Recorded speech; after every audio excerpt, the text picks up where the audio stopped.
Bueno, para los que ya están aquí listos, vamos a comenzar. Muy buenas tardes, mi nombre es Mónica Castilla Luna, soy la gerente de la empresa Analítica Académica. Somos una empresa que hace consultoría en gestión en educación superior en todos los procesos relacionados con aseguramiento de la calidad y análisis de datos. Ya desde hace un tiempo venimos realizando estos webinarios, un espacio que hemos denominado Miércoles en Comunidad, en donde queremos un poco transmitir las experiencias que hemos tenido en la empresa y previamente en la labor profesional que realizamos los años previos, experiencia en todos estos procesos de aseguramiento de la calidad. Como todos ustedes saben, recientemente, el 25 de julio, salió el decreto 1330 de 2019, el cual habla de todos los procesos de registro calificado. Pero más allá de quedarnos hablando del decreto, por la experiencia que hemos tenido, hemos visto que a la gente lo que necesita es el cómo. ¿Y qué hago con eso? ¿Y cómo lo hago? ¿Cómo es la mejor forma de hacerlo? ¿Cómo puedo asegurar que efectivamente lo pueda hacer a tiempo, de que no me lo devuelvan, que no me devuelvan traslados de concepto, que simplemente no me den un visto positivo al registro? Entonces queremos un poco como compartir la experiencia a través de cada una de las condiciones de calidad de programas, y en próximos webinars ya iremos específicamente al cómo elaborar esos documentos maestros, cómo hacer el análisis de información, cómo hacer los planes de mejoramiento para facilitar todo esto. Entonces vamos a comenzar con condiciones de programa. Como les hemos comentado, ya hicimos un webinar previo de condiciones institucionales y vamos a repetir uno el viernes. Les llegará pues información también por si quieren volverlo a ver, con respecto a lo que son condiciones institucionales y la interpretación que nosotros hacemos de esto y cómo debe hacerse o dar cuenta de esas condiciones institucionales como fase de pre-radicación de los procesos de registro calificado. Pero vamos a entrar en forma. Por favor, si alguien tiene alguna pregunta o inquietud, puede prender el micrófono y hacernos la pregunta o escribirlo a través del chat.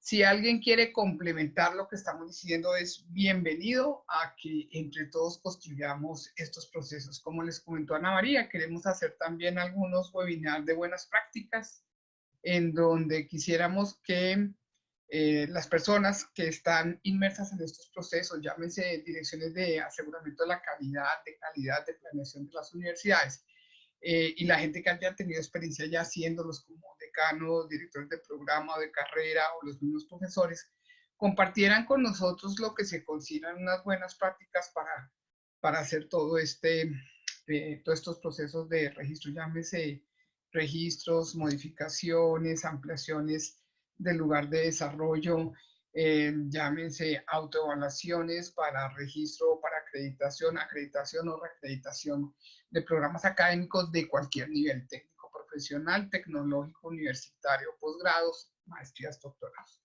Entonces, que este sea un espacio de interacción, de comunicación. Queremos llegar a través de este medio no solamente nosotros estamos en Bogotá y a ciudades grandes, sino que queremos llegar también a ciudades más pequeñas y más alejadas de las ciudades grandes, donde también hay instituciones de educación superior y en donde pronto pueden estar más ávidas de este conocimiento.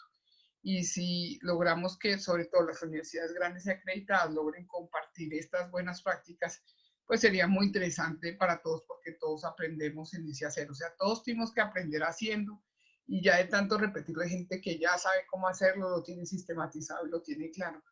Esa experiencia transmitida a otro que apenas está empezando a hacerlo o que no hace tantos registros tan frecuentes porque la institución tiene pocos programas o es muy reciente en su creación, pues les va a servir mucho y van a poder apoyar estos procesos. Bueno, entonces vamos a entrar ya en forma en el webinar de hoy.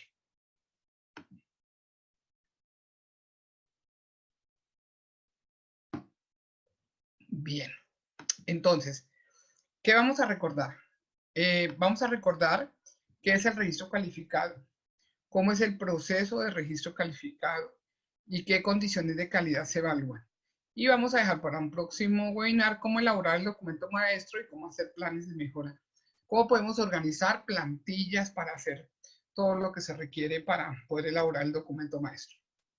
Bien, entonces cuando uno ve el decreto 1330, uno saca como varias conclusiones y en general en las definiciones que se han venido haciendo por parte del Ministerio de Educación Nacional de qué es registro calificado, uno saca como 3 conclusiones. Primero, que es un requisito obligatorio y habilitante para que una institución de educación superior pueda ofrecer y desarrollar programas académicos de educación superior. Obligatorio y habilitante, o sea, sí o sí hay que hacerlo si la institución de educación superior en cualquier nivel quiere realmente poder ofrecer estos programas. Y se habilita pues logrando un registro con un número, que todos sabemos que nos dan un número que corresponde de resolución, que corresponde a una fecha específica en un año, y adicionalmente va a obtener un registro SNIES del Sistema Nacional de Información de Educación Superior, que es lo que uno coloca en la propaganda que hace cuando está ofreciendo el programa. Entonces es un requisito obligatorio y habilitante. Segundo, que es también un registro calificado, es un proceso o un instrumento de ese sistema de aseguramiento de la calidad de educación superior en donde estamos inmersos todos los que tenemos que ver con educación superior, mediante el cual el Estado va a verificar y va a evaluar el cumplimiento de unas condiciones de calidad por parte de las instituciones. Pero este instrumento, a través de guías, a través de lineamientos, también permite que las instituciones hagan la autoevaluación para que den cuenta de las condiciones de calidad. Entonces es un instrumento que verifica y evalúa el Estado para cumplir estas condiciones, pero sirve también para esos procesos de autoevaluación, porque uno siempre va a tener esa guía. Y finalmente, que es el registro calificado, es también una licencia que el Ministerio de Educación otorga al programa cuando demuestra ante el mismo que reúne esas condiciones de calidad. Entonces, requisito obligatorio habilitante sí, instrumento del sistema también, y una licencia, pues por supuesto, que es lo que uno obtiene al final. Entonces, teniendo claro que es para todos que eso es el registro calificado, porque uno muchas veces siempre habla del registro calificado, pero finalmente que esa es la licencia, es el instrumento del requisito. Yo consideraría que reúne estos 3 aspectos y sobre esto entonces vamos a estar trabajando. Entonces, ¿cómo será el proceso de registro calificado? Vamos a mirar. Entonces, un segundito. Ana María, ¿están viendo la diapositiva? No, señora. Listo, entonces un momento, por favor.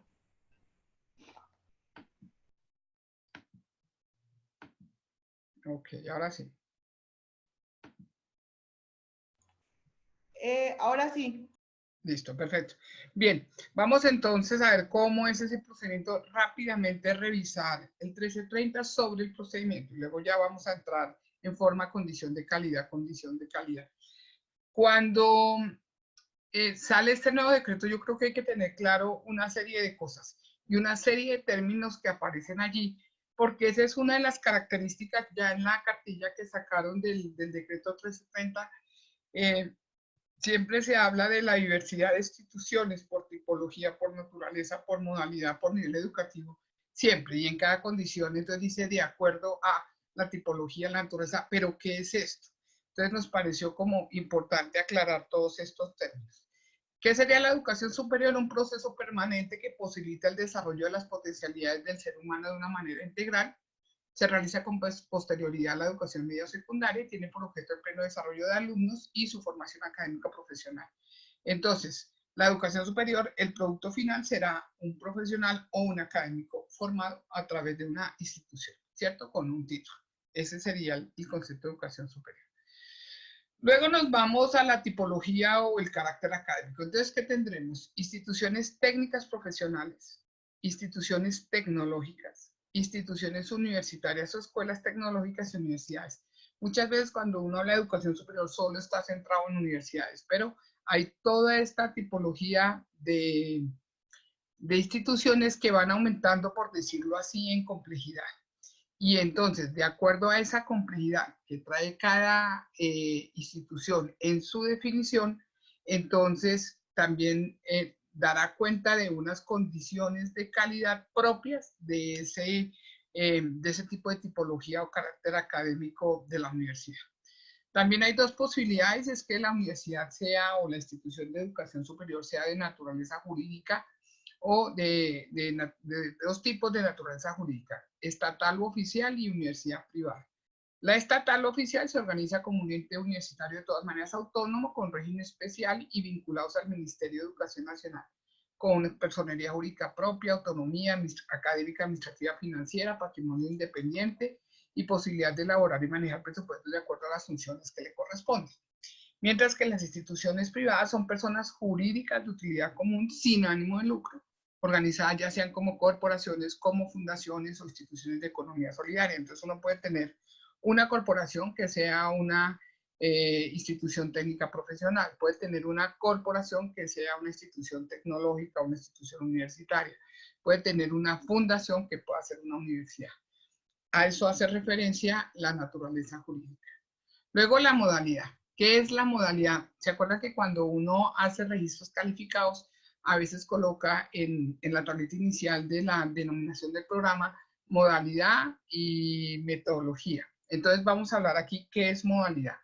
La modalidad es el modo que utiliza, el modo utilizado que integra un conjunto de opciones organizativas y o curriculares. Opciones organizativas y o curriculares que van a dar respuesta a requerimientos específicos del nivel de formación y van a atender características conceptuales que facilitan el acceso a los estudiantes en condiciones diversas de tiempo y espacio.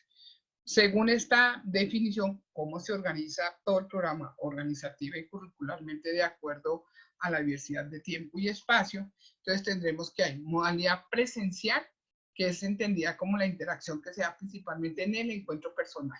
Allí confluyen en el mismo espacio físico los estudiantes, los profesores y todos los recursos. A distancia es la interacción que trasciende los espacios físicos para el desarrollo de los procesos de enseñanza y aprendizaje. Esa interacción puede ser sincrónica o asincrónica, es decir, al mismo tiempo o el estudiante en un momento y el profesor en otro. Y se caracteriza por la separación en el espacio entre actores educativos. Para superar la separación de ese espacio físico, entonces se usan medios tradicionales como servicios postales, mensajería de radio, de televisión, entre otros. Es lo que tradicionalmente pues, nosotros conocemos como modalidad a distancia.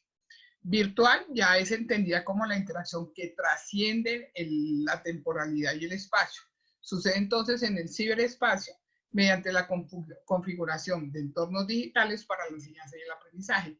En muchas instituciones de educación superior se está haciendo el traslado de la modalidad a distancia a una modalidad virtual, aprovechando las tecnologías que hoy se tienen y de las cuales disponen las instituciones de educación superior. Luego viene la modalidad combinada del inglés blended, entendida como la interacción en la que convergen elementos de las interacciones que ocurren en las modalidades presencial, a distancia y virtual. La modalidad combinada debe armonizar distintas formas de interacción. Puede ser algo presencial con algo virtual, para enriquecer las experiencias de enseñanza y aprendizaje. Por ejemplo, cuando las instituciones de educación superior utilizan Moodle, entonces van a facilitar, por ejemplo, las acciones de estudio independiente, de aprendizaje independiente. Entonces utilizan lo virtual para complementar lo presencial. Esa es una modalidad combinada. Luego viene la dual, entendida como la interacción que combina el aprendizaje en el ámbito académico tradicional con el aprendizaje práctico, que normalmente se lleva a cabo en una empresa. Esto lo he visto más en experiencias peruanas, por ejemplo, en donde el estudiante está trabajando en una empresa y a la vez se está formando. Entonces, se combina la práctica que va haciendo en la empresa con el proceso de aprendizaje que se desarrolla en un entorno académico. Aquí no es muy clara la definición, no tenemos muchas experiencias en ese sentido. De pronto, en instituciones más relacionadas como cajas de compensación que tienen instituciones de educación superior, de pronto la modalidad dual no lo conozco realmente, pero creo que es por donde se puede hacer toda esta modalidad dual. Entonces, cuando hablan de modalidad, tenemos presencial, a distancia, virtual, combinada y dual. De todas maneras, eso yo creo que ya va a salir reglado en un tiempo no muy lejano. Luego, niveles educativos, entonces, ¿a qué tenemos en niveles educativos? El pregrado, que básicamente va a preparar para el desempeño de ocupaciones, para el ejercicio de una profesión o una disciplina determinada, ya sea de naturaleza tecnológica o científica y en áreas de humanidades, artes o filosofía. También son programas de pregrados aquellos de naturaleza multidisciplinaria conocidos como estudios en artes liberales, entendiéndose como los estudios generales de ciencias, de artes, humanidades, con énfasis en algunas disciplinas que hacen parte de dichos campos. Esos serían los programas de pregrado. ¿Qué comprenden los programas de pregrado? Los técnico profesionales, los programas tecnológicos y los programas universitarios, que es diferente al técnico laboral que lo da la educación para el trabajo y el desarrollo humano, o al técnico con los que salen a veces desde el bachillerato. Esto es un técnico profesional. Entonces, los niveles de pregrado pueden ser técnico profesional, tecnológico, universitario. Por eso es que se dan en ese tipo de instituciones, técnicas profesionales, tecnológicas y universitarias. Luego tenemos lo que serían los programas de posgrado. Los programas de posgrado, que se trata de la formación posterior pues, al título de pregrado, que se desarrolla según el marco normativo vigente, niveles de especialización, de maestría y doctorado. ¿A qué llamamos una especialización? Son aquellos programas cuyo propósito es la profundización en saberes propios de un área de ocupación, disciplina o profesión de que se trate. Orientada esa profundización a una mayor cualificación para el desempeño profesional y laboral. Entonces, digamos que yo soy una administradora de empresa y te quiero lograr una mayor cualificación para mi desempeño y voy a hago una especialización en gerencia estratégica. Profundizo en el área de conocimiento de la gerencia y de la gerencia estratégica y eso me cualifica para, por ejemplo, hacer procesos de planeación estratégica en mi organización. Es un ejemplo. Las instituciones podrán ofrecer programas de especialización técnica profesional, tecnológica o profesional universitaria. Entonces puede ser que esa institución tecnológica tenga como pregrados, esa institución técnica profesional tenga como pregrado un programa técnico profesional y puede tener especializaciones técnico profesionales. Las instituciones tecnológicas en el pregrado una tecnológica y en el posgrado una especialización en tecnología. Y las universitarias, pues las que ya conocemos. Entonces están las especializaciones, pues todos los pregrados que se tenga en una universidad y las especializaciones generales que pueden ser en el área de ciencias administrativas, en derecho, en economía, en arquitectura, etcétera, etcétera. En todas las áreas del conocimiento. Luego vienen las especialidades médico-quirúrgicas, que ya específicamente son programas que van a permitirle al médico la profundización en un área de conocimiento específico de la medicina, pediatría, ginecología, medicina interna, etcétera, y la adquisición de conocimientos, desarrollo de actividades, actitudes, habilidades y destrezas, en general competencias, para la atención de pacientes en diferentes etapas del ciclo vital, con patologías de los más diversos sistemas orgánicos que requieren una atención especializada. Finalmente están los programas de maestría que tienen como propósito ampliar y desarrollar conocimientos, actitudes, habilidades para la solución de problemas disciplinares. Vean cómo en la especialización lo que se entiende es profundizar para cualificarlo a uno para el desempeño profesional. Aquí se amplía y se desarrolla, se profundiza, se amplía y se desarrolla el conocimiento, la actitud y la habilidad, pero ¿para qué? Para solución de problemas disciplinares, para solución de problemas interdisciplinarios o profesionales, o para dotar a la persona de instrumentos básicos que la habilitan como investigador. Para cumplir con ese propósito, según la normatividad, los programas pueden ser de profundización o de investigación. En el de profundización probablemente desarrollan pues competencias en general investigativas para desarrollar esos problemas disciplinares, interdisciplinares o profesionales que tienen en su área de desempeño laboral. Y las de investigación que ya los facultan, no solamente con el desarrollo de competencias investigativas, sino hacer investigación ya más específica que pueda llegar a generar o nuevo conocimiento o revisar los conocimientos existentes. Esas son las dos maestrías. Luego viene el doctorado, finalmente, que es un programa que ya tiene como propósito la formación de investigadores. El que coja por ahí es porque va a hacer investigación, con una capacidad de realizar y orientar en forma autónoma procesos académicos e investigativos en un área específica de conocimiento. Y desarrollar, afianzar o profundizar, por supuesto, conocimientos, actitudes y habilidades propios de ese nivel de formación. Los resultados de las investigaciones de estos estudiantes deben contribuir necesariamente al avance del conocimiento, porque en estos los investigadores lo que hacen es generar nuevo conocimiento y tratar de correr la barrera del conocimiento. Entonces, esos son los niveles de educación superior. Y por supuesto, cuando entonces se hace un registro calificado, se tendrá en cuenta la tipología o el nivel académico de la universidad, con el tipo de institución, el nivel educativo, si es de naturaleza pública o si es de naturaleza privada, etcétera. Todos estos conceptos que hemos venido comentando aquí, que es importante conocerlos para que uno sepa realmente a qué atenderse. Y este nuevo decreto determina que cuando un paracadémico va a evaluar en la institución, también tiene que centrarse en el tipo de institución. No se le va a pedir lo mismo a una institución acreditada en un momento dado y una institución grande, con un volumen grande de estudiantes, de profesores, de pronto ranqueada muy bien en los rankings nacionales o internacionales, a una institución más pequeña, en una ciudad pequeña, una ciudad intermedia, con programas básicamente técnicos, profesionales, tecnológicos o algunos por ciclos propedéuticos. Entonces, esto es importante cuando se autoevalúa el programa teniendo en cuenta estas condiciones específicas y cuando por evaluación externa lo vaya a hacer el paracadémico. Y es un avance a través de este decreto 1330. Aquí se define entonces la calidad como un conjunto de atributos articulados, interdependientes y dinámicos y condicionados por las demandas sociales, culturales y ambientales que se establecen como referente por parte de los actores designados en el marco normativo. Esos atributos permiten realizar valoraciones que van a promover en las instituciones el mejoramiento y la autorregulación y la transformación permanente. La calidad debe conllevar revisar todos esos atributos de lo que se considera calidad para cada una de las condiciones establecidas, pero en últimas lo que se pretende es que la institución sepa en dónde está, cómo estoy, para eso se hacen las autoevaluaciones, cómo estoy, cuáles son esas fortalezas y esas debilidades. ¿Qué haría para evitar o disminuir esas debilidades u oportunidades de mejora?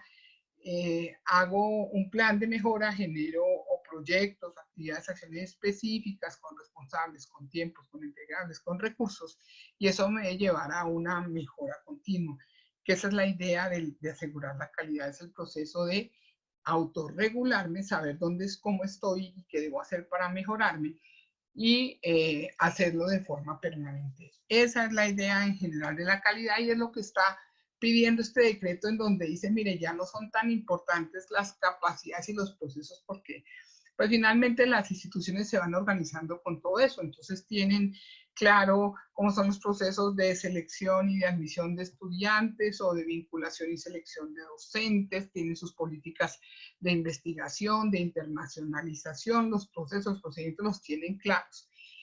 Tienen capacidades en términos de los mejores docentes, un buen cuerpo docente, bien formado, formado constantemente, adecuadamente evaluado. Tienen capacidades y tienen recursos y tienen procesos bien montados. Pero lo que está diciendo ahora el modelo es, listo, usted tiene todo eso, pero ¿qué en últimas, qué es lo importante? Los resultados de aprendizaje que obtenga el estudiante. O sea, todo esto se hace para que al final el perfil profesional que uno determinó en cada uno de los programas efectivamente se logre, y se logra porque ha tenido unos resultados de aprendizaje adecuados durante el tiempo.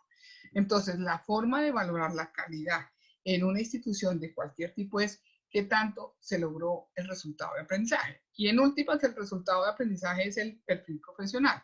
¿Qué tipo de indicadores podrían demostrar que se logra el perfil profesional? La empleabilidad.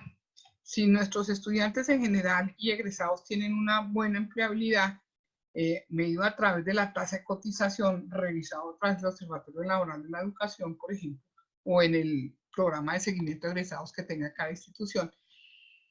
Si la empleabilidad es buena, ¿qué quiere decir? Que el mercado me los absorbe porque tiene las competencias adecuadas. Entonces, esa es una forma de medir la calidad de la institución y es lo que se pretende o lo que nosotros percibimos desde la empresa. ¿Qué es lo que se pretende con calidad? Ya no tanto entonces capacidades y procesos y recursos, sino ¿y usted qué hace con todo eso? Y cómo me demuestra que efectivamente todo eso ha llevado que a lo que usted le promete al estudiante que aún ingresa, que es un perfil específico como técnico profesional, como tecnólogo, como profesional universitario o como posgraduado, que efectivamente lo logre. Para mí el indicador más claro es, o sea, si lo emplean en general, pues quiere decir que el mercado sí lo está absorbiendo porque reúne las condiciones que el mercado está solicitando. Entonces, eso es lo que, digamos, creo que es lo que viene con la concepción de calidad de este decreto. Luego viene toda la parte del sistema de aseguramiento, que ya sabemos que la interacción entre diferentes instituciones para dar cuenta de estos procesos de aseguramiento de calidad, llámese registros, bueno, creación de programas de obtención de registro primera vez, renovaciones de registro, modificaciones a los programas, ampliación del lugar de desarrollo, acreditaciones de alta calidad y renovaciones de acreditación de alta calidad, junto con todos los procesos de autoevaluación. Entonces ya definimos, como vemos nosotros, la definición de registro calificado.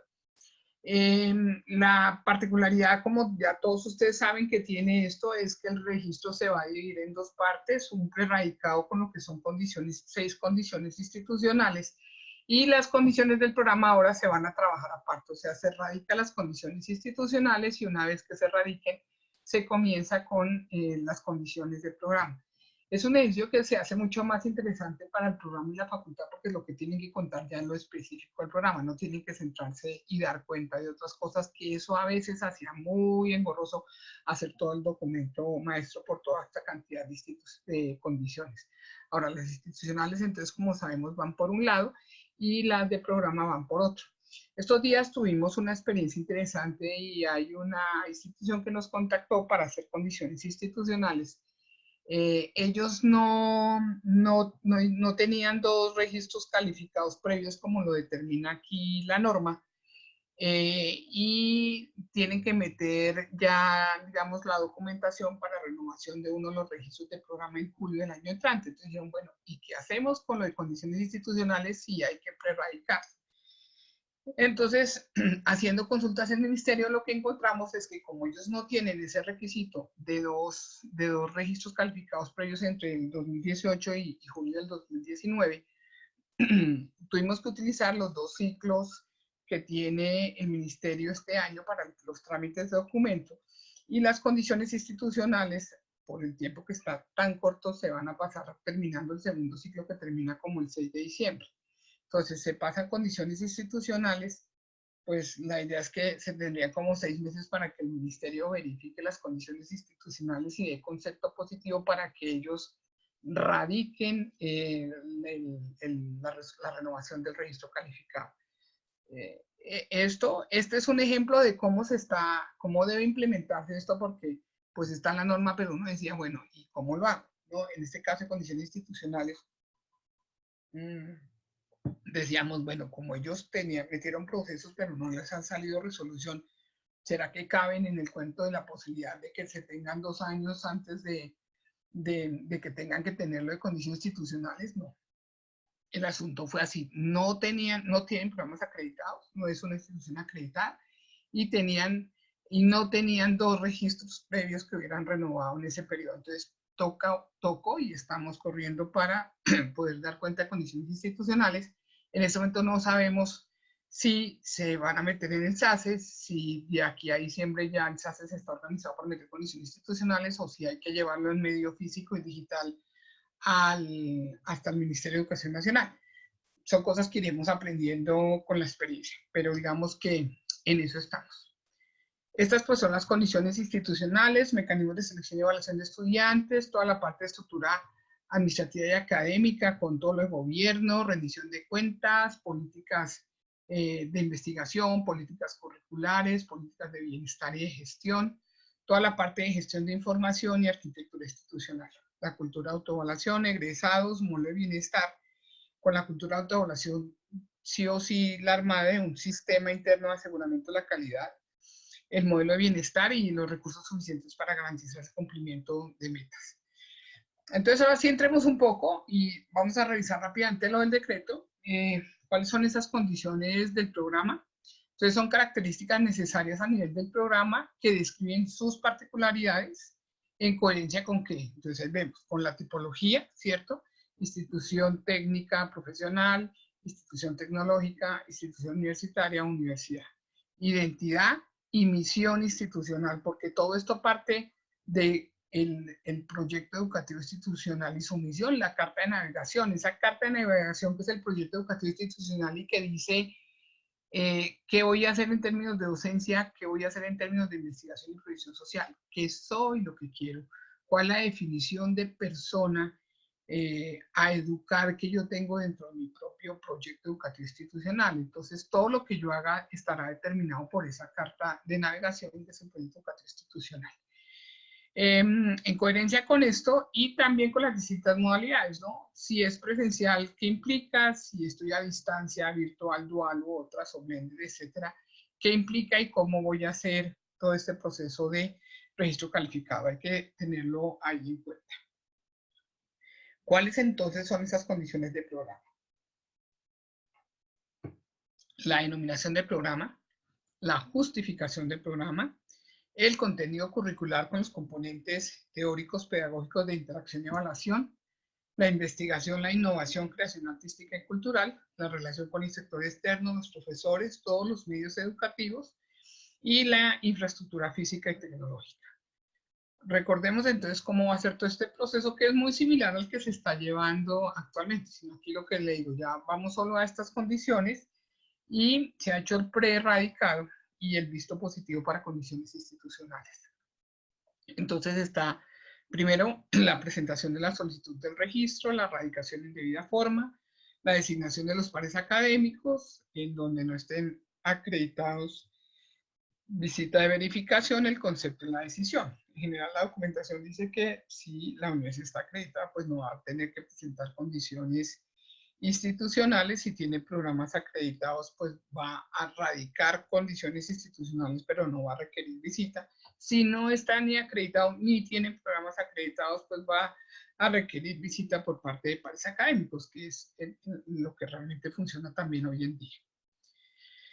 Entonces, la primera parte es la solicitud de registro calificado. ¿Cómo lo hace? Pues el representante legal presenta esa solicitud a través del SACES, en donde habrán unos formatos específicos que hay que diligenciar y va a adjuntar toda la información que evidencia el cumplimiento de las condiciones de calidad. Y el ministerio pues irá diciendo si se sigue haciendo en un SACES que deberá estar ajustado para el momento o si se lleva, como se hacía muchos años atrás, en medio físico y digital a la Oficina de Atención Ciudadana del Ministerio de Educación Nacional. Entonces, cuando se trate de programas adicionalmente del área de la salud, entonces se debe aportar con la solicitud los documentos que verifiquen toda la relación docencia-servicio, como serán los convenios docencia-servicios y los anexos técnicos de prácticas formativas en salud. ¿Cómo es la erradicación en debida forma? Entonces, el Ministerio de Educación determina que esté radicado en debida forma a través del SACES o el documento que haga sus veces. La idea es que siempre la comunicación sea presente y a futuro a través del SACES. Dice que ya está radicado y si todo está verificado se inicia el proceso, si no se le dice a la institución que por favor complete lo que sea necesario. Se designan los pares académicos de la base de datos de pares, se le informa a la institución, este par tiene que leerse previamente toda la información, hace la visita, verifica cada una de las condiciones establecidas en el documento maestro, hace un acta de cierre de la visita y luego presenta el documento al ministerio. Y con ACES, pues, radicado esto, revisa toda la documentación y va a emitir un concepto.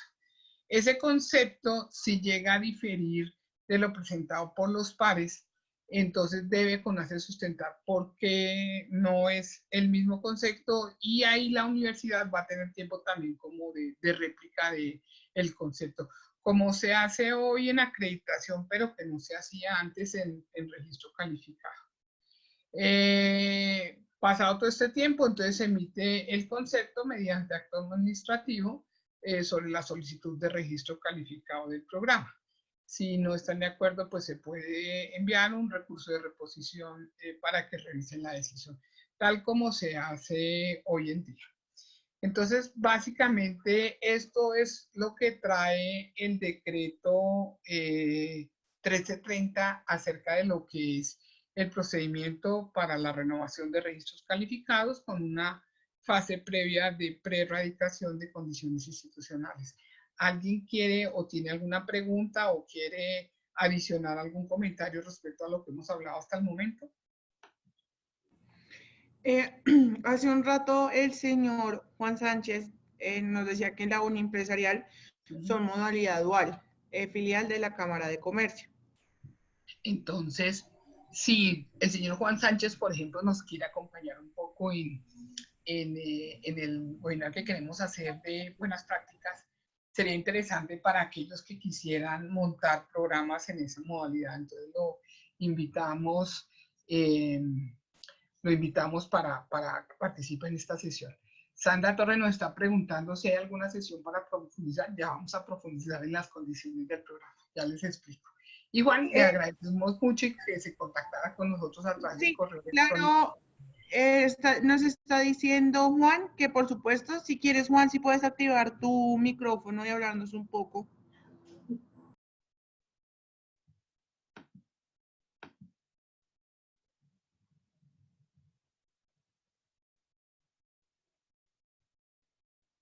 Bueno, si no, más adelante o lo dejamos para en de buenas prácticas ya para que tenga un espacio como más amplio para ampliar el tema.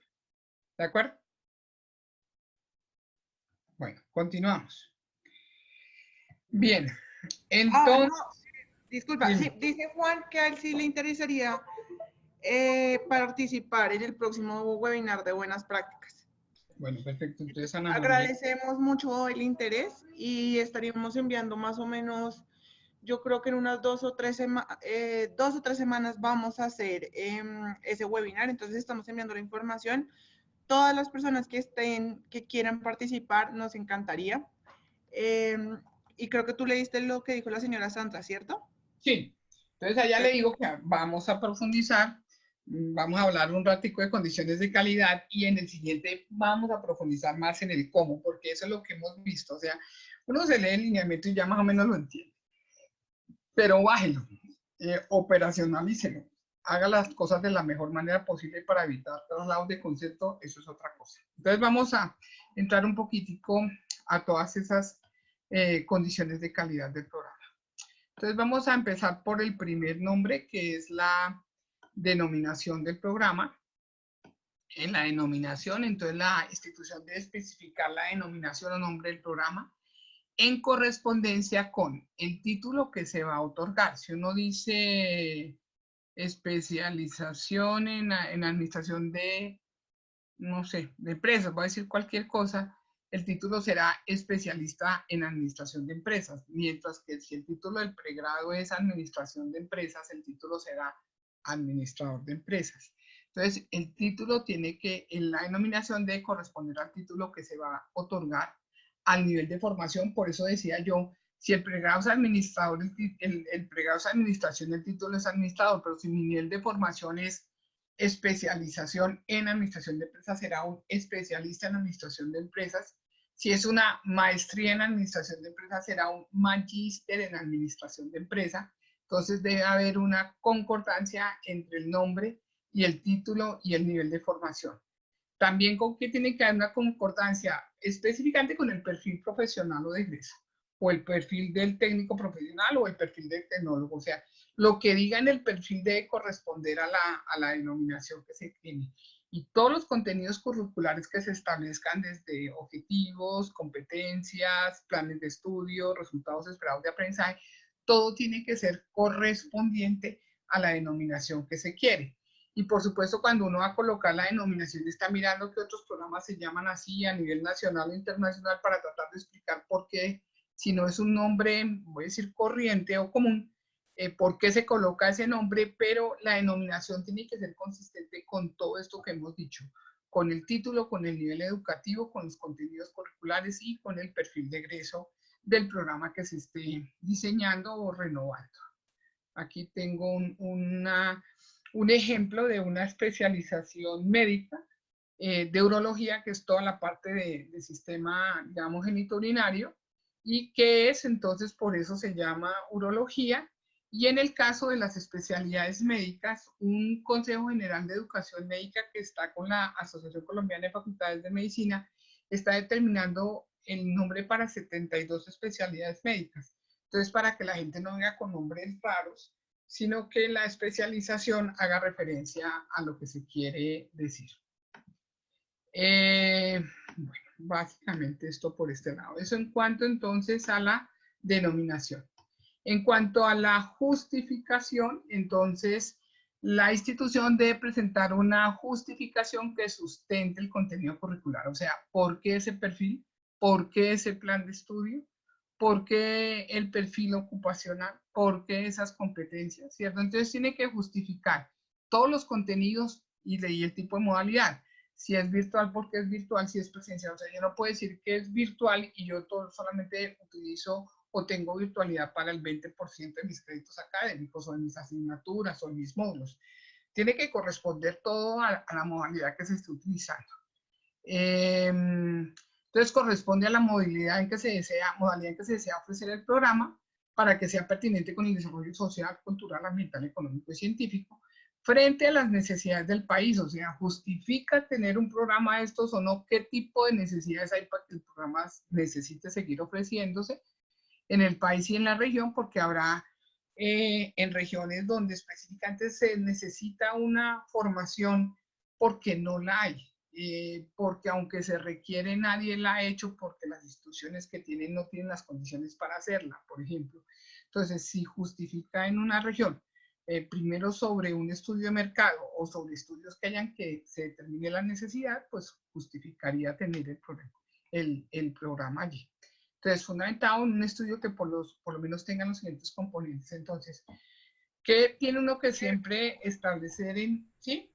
Mónica, pregunta Julia Milena Soto Montoya. Buenas tardes. Con respecto a la erradicación de documentos maestros, nosotros tenemos las condiciones iniciales listas y vamos a solicitar registro calificado para una especialización. ¿El documento maestro lo podemos radicar solo con las condiciones de programa? No, lo que dice la norma es que lo mostramos ahorita, o sea, lo que dice el decreto 1330 son los trámites los procesos para el registro calificado. ¿Cuál es el proceso? Primero, tienen que hacer un pre-radicado con condiciones institucionales, no condiciones iniciales. Las condiciones iniciales son para acreditación. Condiciones institucionales, dándole el visto bueno a las condiciones institucionales, radica la segunda parte, que son las condiciones de programa. Sin eso, o sea, eso es lo que establece la norma. Por eso les daba el ejemplo de esta universidad que nos contactó recientemente, donde estamos corriendo ahorita para que al 6 de diciembre en el ministerio ya están las condiciones institucionales. Hagan la visita, den el visto bueno y enseguida se pueda meter para julio, porque ya en un año se les vence el registro, para julio meter condiciones del programa. De alguna forma, como esto está tan encima, el ministerio debe dar algún tipo de prórroga o algo, yo creería, porque están las cosas muy, muy encima.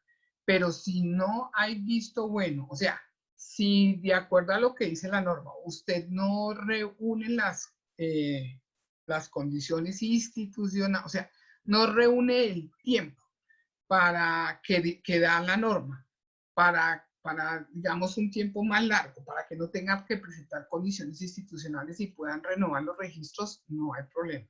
Si usted no cumple las condiciones que establece el decreto, le toca presentar condiciones institucionales que le den el visto bueno y ahí sí puede empezar a radicar. En el decreto, en la parte final que establece, digamos, los tiempos, pues ahí está. ¿Y qué es lo que dice? Es que si uno ha radicado como institución 2 procesos previos entre 2018 y julio 25 de 2019, no hay problema porque le van a dar 2 años en que usted no tendría que presentar condiciones institucionales y puede radicar solamente condiciones de programa. Y si está acreditado, pues no va a tener problema, no va a tener problema, o si tiene un porcentaje de programas acreditados, pues no tiene problema en presentar condiciones institucionales y le van a dar hasta 3 años para que presente estas condiciones institucionales. Pero si uno no cumple esas 2 condiciones que establece el decreto, le toca correr a hacer condiciones institucionales para poder renovar registros el año entrante. Si la institución cumple esas condiciones, entonces si, si el registro vencía entre enero del 2018 y a junio, perdón, sí, entre junio y julio, se me fue ahorita la paloma, pero antes del 2019, espera un momentico, no, es así. Entre enero y diciembre del 2020, si se vencía el registro calificado, este se renueva automáticamente por 18 meses. Si entre enero del 2021 y junio del 2021 se vencía el registro calificado, este se renueva automáticamente por 12 meses, Entonces, ¿qué quiere decir? Que los registros que vencen de enero del 2020, digamos, hasta julio del 2021, no tienen problema porque van a tener renovación automática y no hay ningún problema. Si sus registros se vencen antes y se están venciendo antes de estos momentos, pues nada, les va a tocar renovar registros y presentar condiciones institucionales si no reúnen los requisitos que se establece en el decreto. Con este ejemplo que les di de la universidad que nos contactó, lo que hicimos es que leímos el decreto y preguntamos y dijeron, no, ustedes no reúnen ninguna condición, tienen que presentar sí o sí condiciones institucionales previamente, señora. Mónica, nos dice Juan Sánchez, nosotros tenemos surtidas las condiciones institucionales gracias a la disposición transitoria que nos avala por 2 años. Okay. En este caso, se recomienda, antes de cumplir esos 2 años, pasar la documentación para radicar la renovación del registro calificado. Claro, si cumple las condiciones, si los registros se le vencen, como les dije yo, entre enero y diciembre de 2020, no tienen que hacer nada porque se van a renovar automáticamente por 18 meses.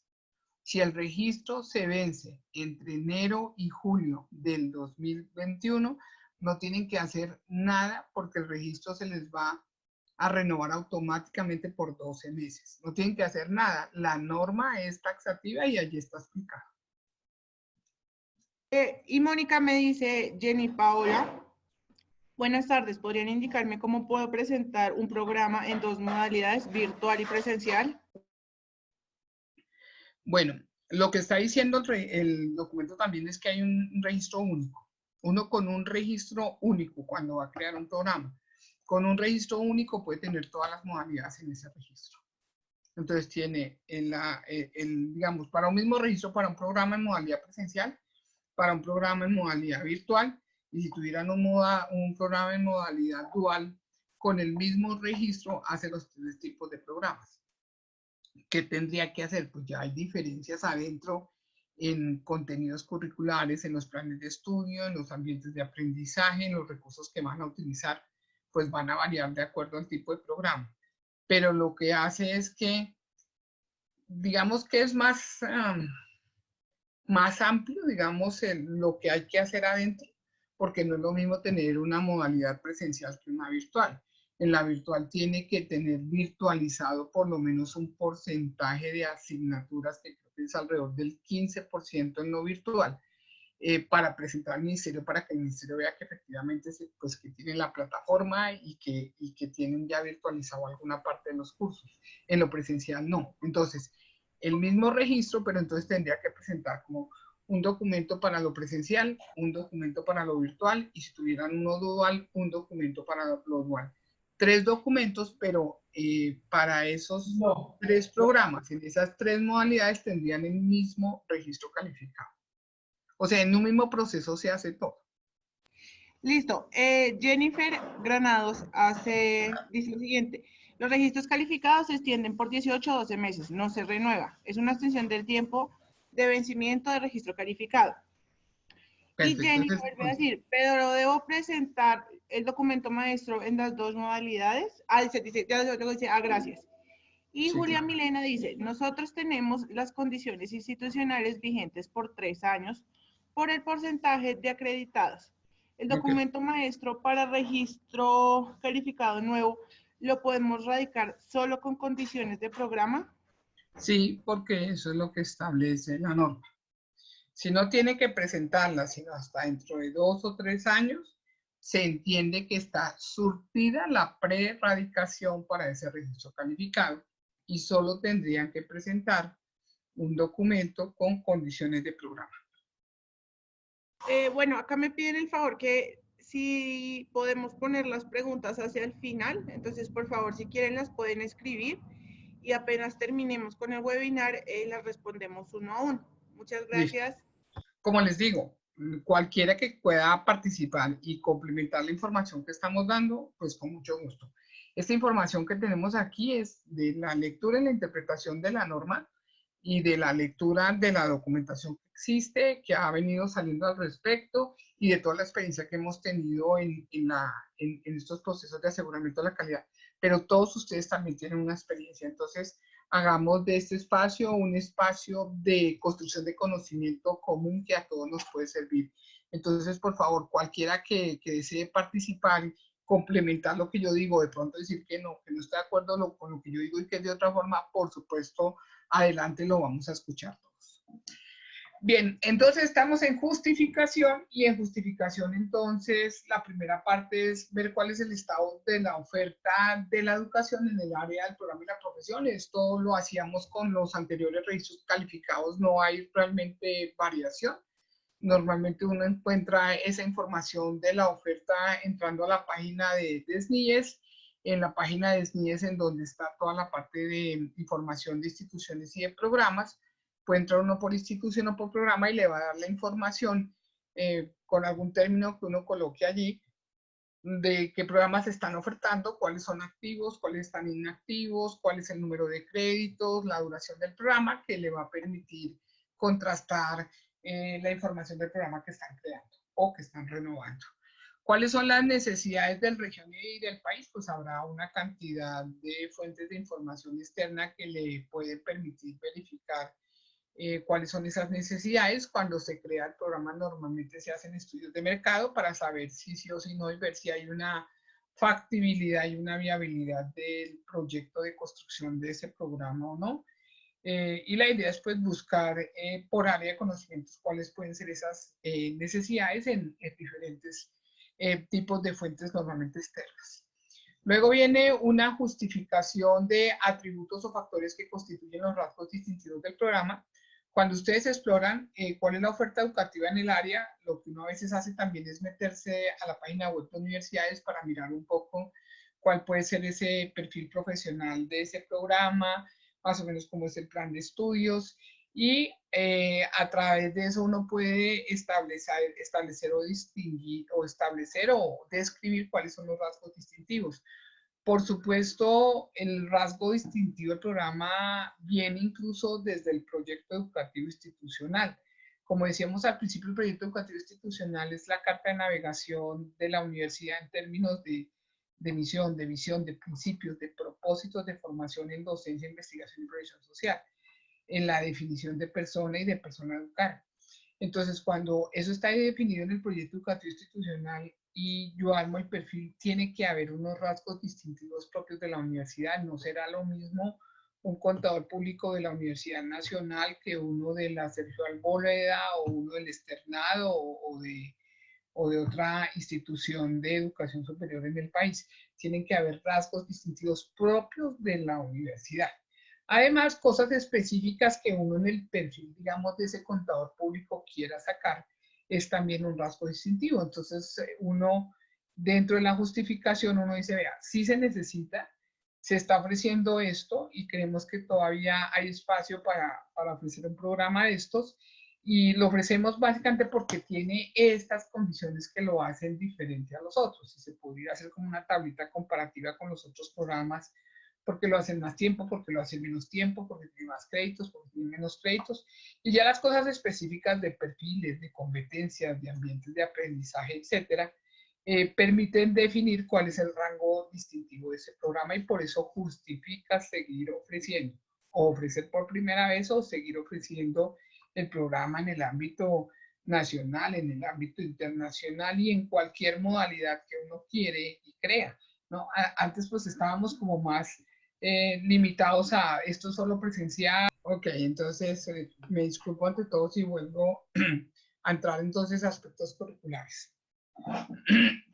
Ok, La justificación es tanto si es programa nuevo, perdón, la denominación es tanto si es programa nuevo como renovación de registro. Si le van a cambiar la denominación, entonces es una modificación y tienen que justificar el por qué le cambian el nombre. Esa justificación nuevamente pues dependerá de la tipología, del perfil, de los contenidos, del título que se dé, etcétera, etcétera. Bueno, vamos a entrar ahora entonces en aspectos curriculares. En aspectos curriculares, entonces, más o menos se hace lo mismo que se venía haciendo antes. Se empieza con toda la conceptualización teórica y epistemológica del programa, es decir, cuáles son los fundamentos teóricos del programa y cuál es la naturaleza del objeto del estudio.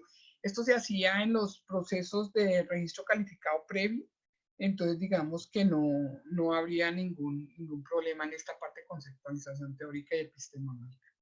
Luego viene toda la parte del componente formativo, pues ahí que define uno, lo que normalmente hacía que era el perfil de ingreso, el perfil profesional o de egreso, según la tipología y la modalidad y el nivel educativo, en los planes de estudio, las competencias, ahora pues resultados esperados de aprendizaje.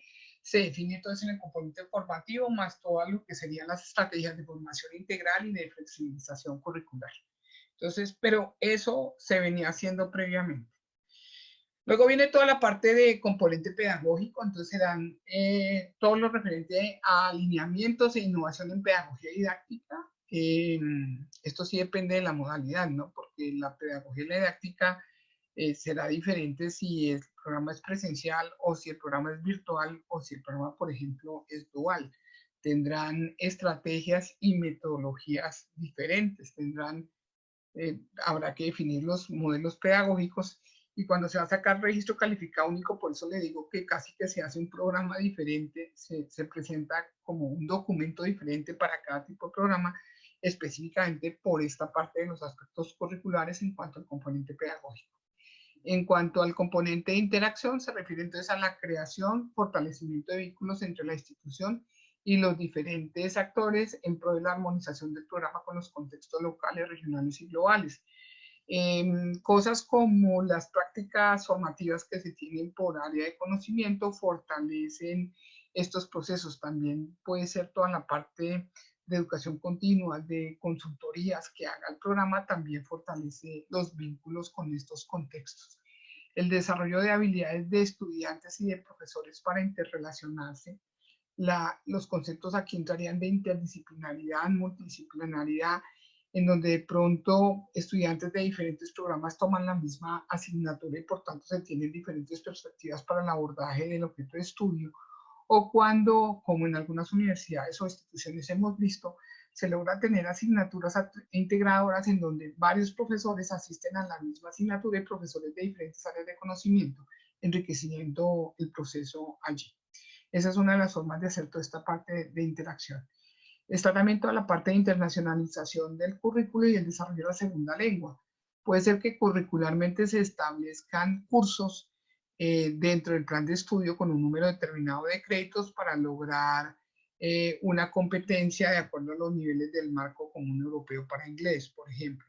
O puede ser que curricularmente no se establezcan, pero como un requisito de grado esté en un determinado puntaje a lograr para el examen internacional de inglés. Eso se va determinando curricularmente, pero es algo que por instituciones hoy existe. Lo que podría estar un poco nuevo es en la parte de los mecanismos de evaluación, que no solamente se refiere a la evaluación académica de estudiantes, sino también de docentes, pero con respecto al resultado de aprendizaje establecido en el programa. Entonces, con todo este planeamiento curricular habría que desarrollar resultados esperados de aprendizaje y mirar cómo se evaluarían esos resultados esperados de aprendizaje. Ya no es solamente de que usted, en términos de calidad, y es lo que establece este decreto, a usted le pasó la mayor cantidad de gente porque usted está determinando que pasan con un 3.0.0 o un 3.2, ya pasan la asignatura. Aquí lo que se pretende en condiciones de calidad es cómo asegura la institución a través de esas capacidades, esos recursos, esos procesos que tienen, que efectivamente la mayor cantidad de población, no uno o dos, sino la mayor cantidad de población de estudiantes de ese semestre, de esa asignatura, logra efectivamente el resultado esperado del aprendizaje. y cómo a través de estrategias, mecanismos, pruebas, matrices de evaluación es factible evidenciar este resultado. Que al final también se puede contrastar con el resultado del Saber Pro y cómo es el resultado del programa en el tiempo comparado con periodos anteriores o cómo es el resultado para competencias genéricas, por ejemplo, con otros programas de la misma facultad. Cuando yo tengo, por ejemplo, ingeniería mecánica, eléctrica y civil, cuál fue el resultado en competencias generales y de pronto específicas, o cuando yo me comparo con otras universidades en la misma área de conocimiento, cuál fue mi resultado en competencias genéricas, es una forma también de mirar la evaluación en términos del resultado del programa con estos resultados de estas pruebas de estado específicas. Entonces, pienso que en todos estos aspectos curriculares la variación un poquitico está en términos de la planeación, en ir pensando en resultados esperados de aprendizaje y en la planeación y dentro de la planeación en la evaluación, cómo se va a medir efectivamente que se esté logrando. Eso es un reto. Creo que es un reto y es lo que veo como diferente acá. Luego viene toda la parte de la organización de actividades académicas. Normalmente cuando uno llenaba esto, lo que presentaba era el plan de estudios y en el plan de estudios para cada semestre mostraba cuáles eran las asignaturas, cuáles eran electivas, cuáles eran lo de profundización o de fundamentación, de acuerdo a la estructura curricular que se tuviera, y cuáles para cada asignatura cuál era el tiempo presencial y el tiempo independiente para las semanas que ocupaba un semestre, que un semestre puede ocupar 16 o 20 semanas, cuánto era el tiempo presencial e independiente y por tanto cuánto era el número de créditos. El crédito no es solamente numerología e importancia de una asignatura, porque a veces dicen es más importante esta de 3 créditos que 2. El crédito no mide importancia, el crédito lo que está midiendo es tiempo, el tiempo para lograr esos resultados de aprendizaje o el tiempo para lograr los objetivos determinados para esa asignatura. Entonces hay que definir claramente cuáles son los tiempos presenciales e independientes y no solamente como por cada hora presencial, 2 trabajos independientes, sino efectivamente de acuerdo al tipo de didáctica que se utilice, de estrategias y mecanismos didácticos que se utilice, puede variar. No es lo mismo hacer un seminario alemán que hacer, por ejemplo, un taller o hacer una clase magistral. Y por modalidad se deben utilizar estrategias didácticas diferentes. Me imagino que en la modalidad dual se utilizan estrategias pedagógicas y didácticas diferentes a la modalidad que sea esencialmente virtual. Entonces hay que definir cuáles son esas actividades, qué tiempo ocupan y luego ya poder establecer en el plan de estudio, en las horas presenciales e independientes, los créditos totales para la asignatura y al final los créditos totales por semestre y los créditos totales del programa. Para mí que a futuro uno no debería decir, yo tengo un programa de 4 años o de 5, sino yo tengo un programa de 120 créditos, 130 créditos, 300 créditos. Esa debería ser la lógica, porque el crédito es una medida de tiempo. Finalmente, para poder calcular el crédito, sumamos lo presencial, lo independiente, lo dimos por 48, me dan los créditos. Por eso yo pienso que a futuro debería ser como así, ¿no? Este programa tiene tantos créditos que se traduciría en años al final, pero de pronto podría ser así organizado en un futuro. Luego viene toda la parte de investigación. En la parte de investigación, entonces, es como lo mismo que se venía haciendo previamente. Uno describía cómo eran las políticas de investigación a nivel de la universidad, cuáles eran las estrategias y los mecanismos, cómo se financiaba la investigación, qué grupos había al interior de la universidad con su producción y tal. Luego uno describía cómo es la investigación al interior de la facultad o unidad académica y al interior del programa, si tenían grupos, si ese grupo tiene líneas, proyectos, productos, si ha publicado, qué ha publicado, dónde ha publicado, cuándo lo ha publicado, libros, capítulos de libro, patentes, lo que sea. Entonces se describe cómo es la investigación. Pero aquí, de acuerdo a esa tipología de la institución, al nivel de estudios que se tenga, pues hay que definir también cómo se forma en investigación al estudiante. Sabemos que no es la misma formación y ya lo saben, ya lo revisamos. Si es un pregrado y si es un pregrado en las 3 modalidades del pregrado, o si es una maestría de profundización e investigación, o si es un doctorado, la cosa cambia notablemente. Dentro de la formación de investigación, pues está si existen asignaturas que formen en investigación y básicamente en la construcción de un pensamiento innovador como lo establece el decreto. Y si hay semilleros de investigación, si los semilleros están pegados a esos grupos, a esas líneas y qué tipo de producción tiene, cuántos estudiantes vienen entrando a esos semilleros, qué tipo de reconocimientos ha tenido el semillero y si tienen, por ejemplo, programas de jóvenes investigadores y cómo esos jóvenes investigadores están inmersos en los diferentes grupos. No creo que haya mucha diferencia con lo que uno normalmente venía describiendo en términos de investigación en la normatividad previa para el registro calificado. Luego viene toda la parte de relación con el sector externo, entonces dice, en coherencia con el proceso formativo y la investigación, el programa establece mecanismos y estrategias para lograr la articulación de profesores y estudiantes con la dinámica social, productiva, creativa y cultural en el contexto. Lo mismo uno lo establecía antes, ¿no? Entonces se empezó a hablar de cuál era desde el proyecto educativo institucional, cuáles son los propósitos, los propósitos y de formación en términos de proyección o extensión que va a tener la universidad, como eso muchas veces se convierte en una política de proyección social con unas estrategias y mecanismos que se van llevando a cabo dentro de cada facultad y área de conocimiento de acuerdo a la especificidad de esa área de conocimiento. Y con eso pues uno describía cuáles eran las acciones. Dentro de eso están también, uno habla aquí, por ejemplo, de las prácticas, de cosas de educación continua, por ejemplo, de consultorías. Es una forma de relación con el sector externo que hace el programa. Lo mismo pienso que no hay diferencia con lo anterior. Luego entonces vienen profesores. ¿Hasta ahí alguna pregunta?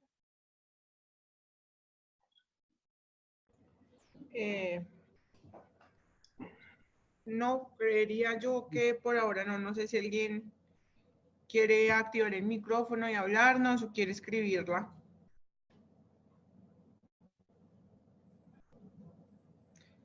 Listo. Sí, pareciera que no. Todo muy claro. Bueno, muchas gracias. Perfecto. Entonces nos vamos a profesores. ¿Qué estudiar también uno antes en profesores? El número de profesores, el nivel formativo, la experiencia, la dedicación, la vinculación, lo hacía igual. Y básicamente con registro calificado uno hacía dos tablas. La tabla de formación y experiencia y la tabla de dedicación y vinculación. De dedicación y carga, perdón. Son las dos tablas que uno llenaba siempre para registro calificado. Las va a seguir llenando acá. Incluso puede ir llenando también las tablas de cuadros maestros para profesores que tienen toda esta información y se puede ir teniendo acumulada la información periodo a periodo. Eso no ha variado, no ha variado de lo que normalmente se hace. Son las mismas tablas y la misma información.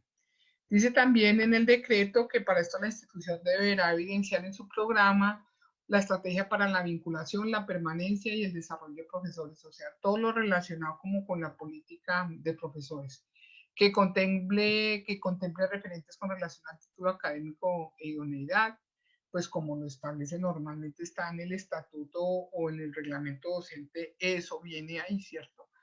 Experiencia, lo de investigación, etcétera, porque para que entren en un escalafón, todos estos son criterios para entrar en un escalafón y estará en el estatuto docente o estará en el reglamento de profesores. Normalmente se tenía, no creo que haya nada de diferencia. Entonces, simplemente es decir lo que normalmente se decía. En este yo no veo diferencia de profesores. Habría que mirar, por ejemplo, la experiencia de las modalidades duales, que si cambia algo en términos de más de experiencia que por lo de formación, no lo sé si sí o si no. En la modalidad virtual, pues tienen que tener necesariamente experiencia y formación y competencias tecnológicas y competencias en informática educativa, porque si no, pues les va a quedar de para arriba. Entonces, cada modalidad definirá pues unos criterios de cuál puede ser el perfil docente para este tipo de modalidad. Eso sería como lo único que habría que aclarar con respecto a este nuevo decreto. Luego viene toda la parte de medios educativos. Entonces, en medios educativos dice la institución deberá contar con dotación de ambientes físicos y o virtuales de aprendizaje. En general, las plataformas de LMS que se están utilizando para la virtualidad son Moodle o Blackboard normalmente. Entonces, pues hay que ver si las tienen, los equipos, el mobiliario, esas plataformas tecnológicas, los sistemas de información, toda la parte de biblioteca con recursos físicos y digitales, bases de datos. Es lo que uno normalmente mostraba antes, pues, con lo que era biblioteca y toda la parte de recursos tecnológicos, sistemas de información, pero pues, digamos como específicos para el programa. Y cómo se capacita y se apropia de los medios educativos para estudiantes y profesores que estén adscritos al programa, así como evidenciar todo el plan de mantenimiento, actualización y reposición de los medios educativos en la biblioteca o la reposición de lo tecnológico. Y cómo se capacita y se apropia de estos medios. No todos los profesores tienen competencias tecnológicas, entonces pues si yo voy a crear un programa virtual, pues lo primero que tengo que revisar es que mis profesores tengan esas competencias en informática educativa y formar también pues a los estudiantes en el uso de la virtualidad, aunque hoy en día pues no es tan difícil porque ellos son los que están llegando ahorita, que son muchachos, gran parte entre los 15 y los 18 años son nativos digitales, pues no les queda como tan difícil entender toda esta parte de la virtualidad. En el caso de los programas de salud, adicionalmente a esos medios educativos, hay que contar toda la parte de la disponibilidad de escenarios de práctica con los convenios docencia, servicios y los anexos técnicos de prácticas formativas en salud. En esto pues no creo que hay diferencia. Yo me imagino que los programas virtuales que están haciendo hoy en día o que se vienen desarrollando pues van a mostrar en términos del perfil docente esas competencias en informática educativa, y aquí abajo pues es necesario formarlos también en toda esa parte y demostrar que tienen ese conocimiento y esa experiencia. En la parte de infraestructura pues está todos los ambientes físicos y virtuales de aprendizaje específicos para el desarrollo de los procesos formativos, la investigación y la extensión de acuerdo con el programa. Eso lo llenaba uno igual. Uno se puede adelantar a esos cuadros maestros que trae el CNA para acreditación, en donde uno hace digamos, una información específica en un cuadro de esos ambientes físicos, en metros cuadrados, en cantidad de espacios, etcétera, que finalmente que después los tiene que llenar en SAS. Pero es lo mismo, no creo que haya mayor variación. Pues digamos que eso es lo que considero. Hay cosas que creo que pueden variar un poquito. Lo que es resultados esperados de aprendizaje creo que es el mayor desafío de poderlos entenderlos, poderlos establecerlos, poderlos evaluarlos, poderlos desarrollar a través de ambientes de aprendizaje específicos, capacitar a los profesores en ese rollo, cambiar un poquito la cultura de la evaluación de un ejercicio más de poder impositivo a un ejercicio más dialógico, permanente y entendible a través de resultados esperados de aprendizaje. Pero de resto, en general, yo creo que no hay mayor variación con respecto a lo que se presentaba previamente con la normatividad anterior para registro calificado. Pues hasta ahí llegaríamos hoy, entonces quedo atenta a preguntas o a comentarios que tengan ustedes.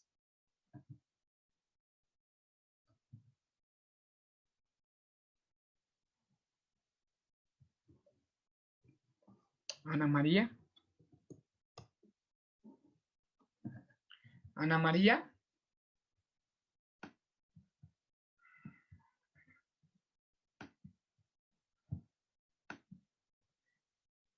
Por favor, alguien me dice si me están escuchando.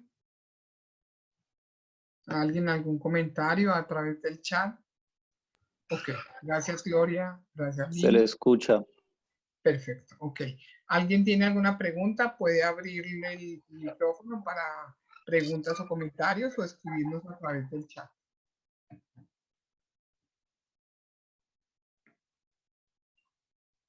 Quedaron contentos, quedaron aburridos, cambió la perspectiva de esto, les gustó, no les gustó, quisiera algún tipo de retroalimentación de este webinar, por favor.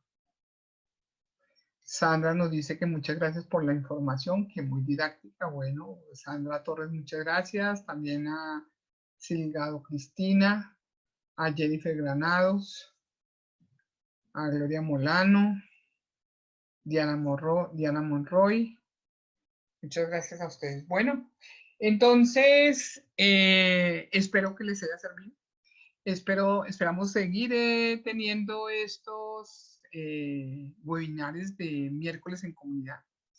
Lo que les digo, la idea no es solamente que nosotros hablemos, sino que también podamos compartir buenas prácticas, que durante estos webinars haya interacción de ustedes y nos puedan comunicar lo que quieran. Pueden estar en acuerdo, desacuerdo, pueden decir que estoy equivocada, que no la tengo clara, que es más bien así. Todo eso se recibe, porque todos aprendemos de este proceso, nosotros como consultores y ustedes pues en cada una de sus instituciones.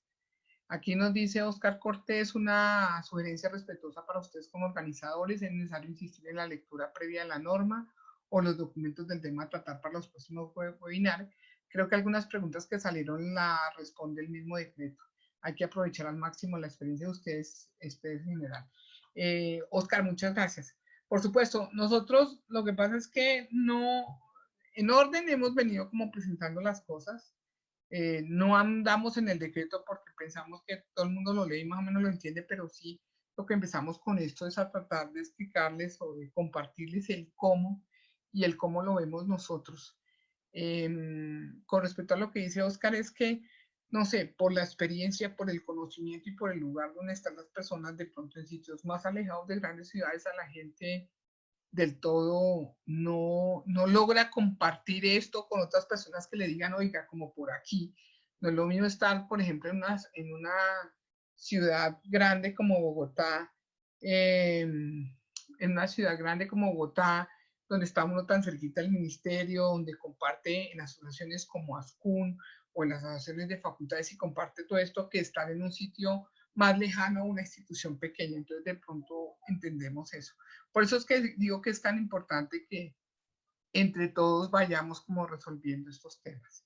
Bueno, a todos, muchísimas gracias por su asistencia, por su tiempo, y los esperamos el próximo miércoles en comunidad para que veamos cómo hacer de la forma más adecuada y más eficiente, más óptima un documento maestro y cómo trabajar planes de mejora. A todos muchísimas gracias y nos vemos en próxima oportunidad. Para mayor información, por favor visite nuestra página analíticaacadémica.com. Muchas gracias.